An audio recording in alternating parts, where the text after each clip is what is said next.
ভালা কথা কইলে কানে শুনে না। আচ্ছা ভাই, ভুল হইছে আমারই, সরি। হ্যাঁ ছুরি লয়ে এসছ আমারে মারবার লাগে।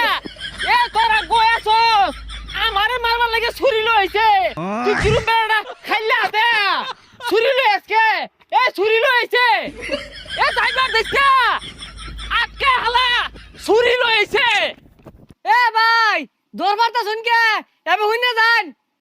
কি গুইনা যাইবা? গুইনা যাওয়ার সময় আছে। ছুরি লইছে আমারে মারবার লাগা। হ্যাঁ আইনে রে মারবো কারে তো নি বড় কলজা কি বড় কঞ্চা? বড় কঞ্চা আনছে না তো ছুরি লইছে। কঞ্চা থাকলে কি আর আমি ঘাবড়াইতাম? ঠাসা মাইরা ধরতাম। ভাই মাথা ঠান্ডা হরুন কিছু খান ও আইন আইনের লোকে কিচ্ছু করা পাইতাছে না। ছুরি অফিনে লয়ে ঘুরতাছে। একটা বিড়ি দেছে